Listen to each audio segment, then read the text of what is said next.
नमस्कार. जय श्रीराम.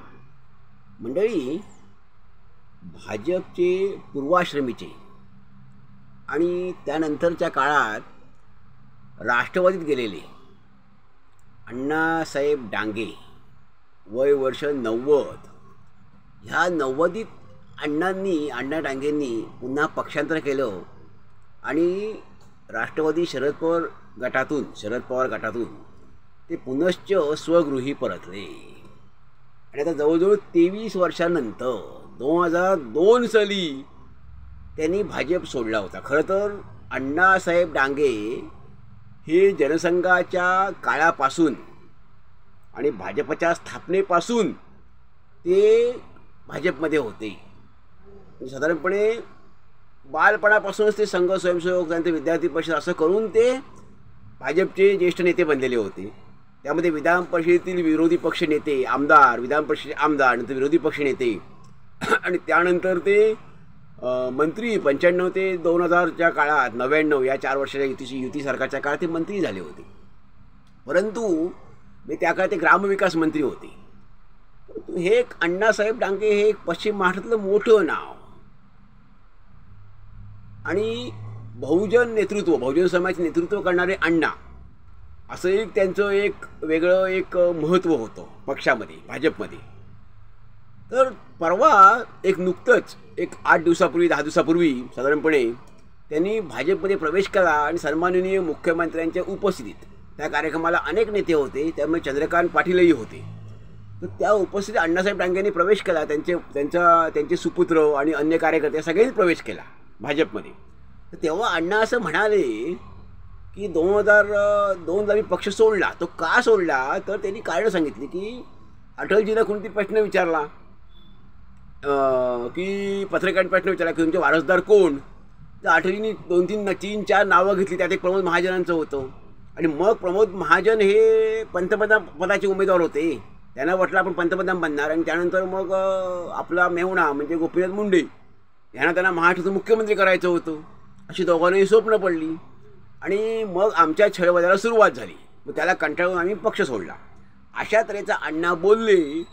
आणि हे प्रत्यक्ष बाजूला त्यांच्या बसले होते सन्माननीय मुख्यमंत्री देवेंद्र फडणवीस आणि ते सगळं धीरगंभीर चेहरा, आधी चेहऱ्यावर त्यांचे हास्य होतं, नंतर धीरगंभीर चेहरा झाला. त्या चेहऱ्याने ते बघत होते, ऐकत होते. त्याच्या उलटसुलट चर्चाही झाली, अनेक प्रतिक्रिया उमटल्या.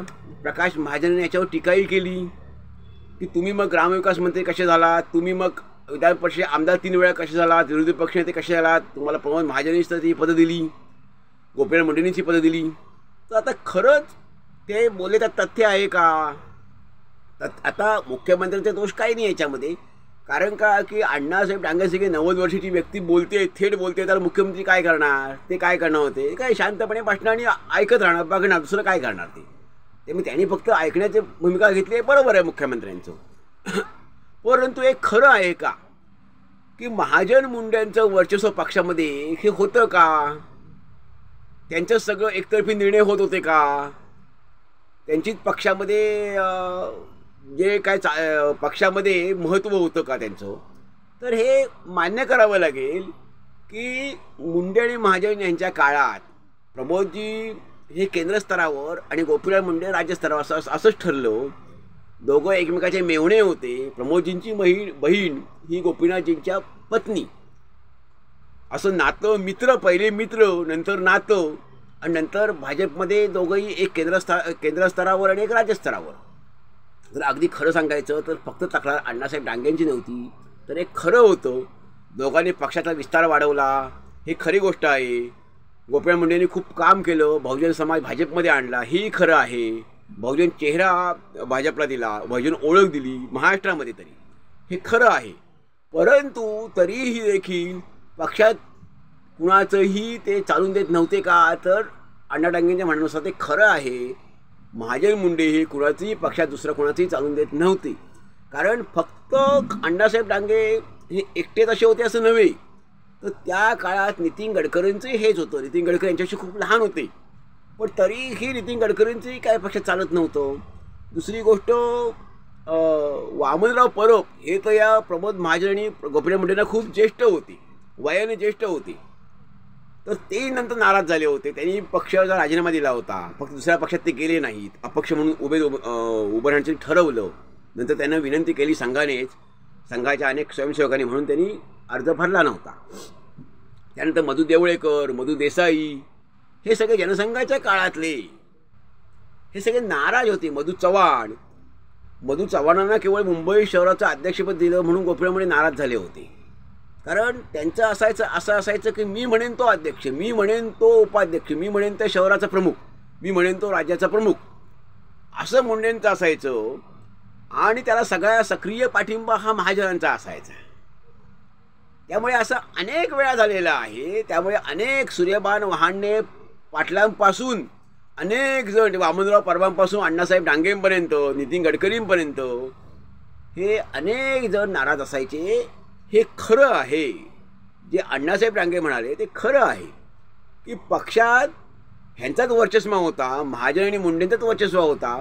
आणि जेव्हा प्रमोदजी 2005 साली गेले, 6 साली गेले, त्यानंतर मात्र लगेच चित्र बदललं आणि गोपीनाथ मुंडेंचं स्थान जे होतं नंबर 1चं महाराष्ट्रामधलं, ते थोडं डळमळीत झालं. आणि ते तसं डळमळीत झालं, त्यांचं ऐकण्याचं नेतृत्व सगळं त्यांचं ऐकण्याचं झालं, तेव्हा वजन पक्षाचं कमी झालं. तसं त्यांनी पक्षाविरुद्ध बंड पुकारलं. एकदा नव्हे तर लगेच 2-3 वर्षांनी पुन्हा पुकारलं बंड. मग ते शांत झाले, परत पक्षात सक्रिय झाले, हे खरं आहे. परंतु मुंडेंचा शब्द प्रमाण मानला जायचा पक्षामध्ये. कारण का तर महाजन पाठीशी होते. केवळ प्रमोदजी पाठीशी असल्यामुळे आणि केंद्रात प्रमोदजींचं वजन असल्यामुळे अटलजी, अडवाणी ह्यांचं मन वळवण्यात, त्यांच्यावर प्रभाव टाकण्यात प्रमोदजी यशस्वी व्हायची. ह्यामुळे केवळ मुंडेंचा वर्चस्व हा महाराष्ट्र भाजपमध्ये होता, वर्चस्व होतं आणि त्यांचा शब्द हा प्रमाण मानला जायचा. तो केवळ प्रमोद महाजन हे त्यांच्या पाठीशी होते, ठामपणे होते. यामुळेच आणि म्हणून जे अण्णासाहेब डांगे जे म्हणाले परवा, ते स्पष्ट म्हणाले की आमचा छळ सुरू झाला. तर छळ म्हणजे अशा प्रकारचा छळ होता की ह्यांच्या शब्दाला कुणी विचारत नव्हतं. ह्यांना पक्षामध्ये हे जे मत मांडतील, काही मांडतील, समजा वेगळं त्यांच्यापेक्षा वेगळं मत असेल तर यांचं मत फार विचार घेतलं जायचं नाही. त्यांच्या होला हो करायचं, त्यांना सलाम करायचा, त्यांची हुजरेगिरी करायची. अशा तऱ्हेचं एक चित्र हे तेव्हा असायचं, असं यांचं मत सगळ्यांचं बनलं होतं. त्यामुळेच हे लोक हे नाराज झाले त्या काळात. वामनराव परब असतील, सूर्यबान वहाणे पाटील असतील, मधु देवळेकर, मधु देसाई, किंबहुना आता अण्णासाहेब डांगे, हे सगळे जे आहेत हे त्या काळात ते नाराज झाले होते की सामूहिक, भाजपची परंपरा कशी जनसंघापासूनची की सामूहिक नेतृत्व, प्रत्येक कार्यकर्त्याचं मत विचारात घेणार, नेत्याचं मत विचारात घेणार. हा कार्यकर्त्यांचा पक्ष आहे, कुणा एका व्यक्तीचा नाही. त्यामुळे एका व्यक्तीचं प्रस्थ वाढून जमणार नाही, चालणार नाही. अशी पक्षाची भूमिका, अशी पक्षाची संस्कृती, परंपरा. तर इथे उलट होत होतं. इथे ह्यांच्या शब्दाला शब्द प्रमाण मानला जात होता आणि ह्यांच्याच वर्चस्व वाढत होतं. आणि ह्यांच्या वर्चस्वाला आव्हान देईल किंवा आव्हान देण्याचा प्रयत्न करेल त्याला पक्षातून बाहेर पडावं लागत होतं. त्याला पक्षात स्थान मिळत नव्हतं किंवा तो मग पक्षात उपेक्षित व्हायचा. जो महाजन मुंडेंना जो आव्हान देईल पक्षामध्ये तो सरळ सरळ उपेक्षित व्हायचा. मग त्याला ते कुठलंही पद सगळ्यापासून वंचित ठेवायचे. ह्या गोष्टी पक्षात होत होत्या का? तर त्या काळात ह्या गोष्टी पक्षात होत होत्या, हे खरं आहे. त्या दोघांनी कामही केलं. महाजन मुंडेंनी पक्ष वाढवला. महाराष्ट्रामध्ये पक्ष वाढवण्यामध्ये नक्की महाजन मुंडेंचा वाटा आहे, सिंहाचा वाटा आहे, हे मान्य करावं लागेल. परंतु दुसरी गोष्ट अशी, सगळे निर्णय घेण्याचे अधिकार त्यांनाच होते. सगळे निर्णय त्यांच्या अधीनच होते. सगळी पदं ही तेच वाटप करायचे. ते ठरवतील त्या माणसालाच पद मिळायचं, हे सगळं. त्यामुळे इतरांचं तिथे उपेक्षा होत होती का? अवहेलना होत होती का? खरंच एखाद्याने चांगलं मत मांडलं, ते चांगलं मत, विधायक मत, पक्षाच्या हिताचं मत ह्यांना दोघांना पटलं, महाजन मुंडेंना पटलं, तर त्याचा विचार केला जाईल, नाही त्याचा विचार केला जात नव्हता. त्यामुळे ही जी गोष्ट आहे ही निश्चितपणाने खरी आहे. आणि ती परवा त्यांनी आपल्या मनातल्या भावनांना उघडपणे वाट मोकळी करून दिली. आणि अगदी पक्षाचे महाराष्ट्राचे सर्वोच्च नेते म्हणजे गोपीनाथजी मुंडे ह्यांच्या समोर त्यांनी मत मांडलं आणि ते माध्यमांसमोर मांडलं. त्यामुळेच त्यांच्या विधानावर जे उलटसुलट प्रतिक्रिया आल्या. परंतु त्या प्रतिक्रिया आलेल्या असल्या तरी अण्णासाहेब डांगे जे म्हणाले ती त्या काळातली वस्तुस्थिती होती हे मात्र मान्य करावं लागेल. कारण त्यानंतर महाजन गेल्यानंतर, प्रमोदजींची हत्या झाल्यानंतर पक्षातलं गोपीनाथजींचं, मुंडे साहेबांचं महत्त्व हे कमी होत गेलं. वर त्यांचं म्हणावं तेवढं वजन राहिलं नाही केंद्रामध्ये. आणि त्याची नाराजी त्यांच्यामध्ये होती की महाराष्ट्रात मी म्हणेन तसा पक्ष करेल ते होत नव्हतं, म्हणून त्यांनी दोनदा बंडखोरी केली पक्षामध्येच. ह्यामुळेच ते नाराज झाले. ह्यामुळे ते शेवटपर्यंत नाराज होते हेही खरं आहे. नंतर केंद्राने त्यांची समजूत घातली. सुषमा स्वराज असतील, मुरली मनोहर जोशी, लालकृष्ण अडवाणी यांची समजूतही घातली आणि त्यानंतर पक्षात सक्रिय झाले हेही खरं आहे. नंतर केंद्रात 14 साली मोदींचं सरकार आलं आणि त्यामुळे ते मंत्रीही बनले हेही खरं आहे. परंतु ते केवळ एक बहुजन चेहरा होते, बहुजनांचे नेते होते गोपीनाथजी, म्हणून त्यांना ते पद दिलं गेलेलं होतं. कारण त्यांची नाराजी एकदम पक्ष ओढवू शकत नव्हता, ओढवून घेऊ शकत नव्हता. परंतु त्यांचे जे महाजन मुंडेंचा जो एकूण वर्चस्व होतं त्या काळात मात्र ते कुणाचंही ऐकून घेत नव्हते, महाराष्ट्रामध्ये तरी किमान. हे मात्र खरं दोघांचीच सद्दी होती, दोघांची मक्तेदारी होती. हे 100% सत्य आहे. दोघे बोलतील, महाजन मुंडे बोलतील, तो पक्षामध्ये अंतिम वाक्य होतं, तो पक्षामध्ये अंतिम शब्द होता, ते ब्रह्मवाक्य होतं. हे खरं आहे. त्यामुळे जे अण्णासाहेब डांगे म्हणाले ते 100% सत्य आहे. मंडळी, यावर पुढे काय मत आहे आपण जरूर ऐकायला द्यावा. धन्यवाद. जय हिंद, जय भारत.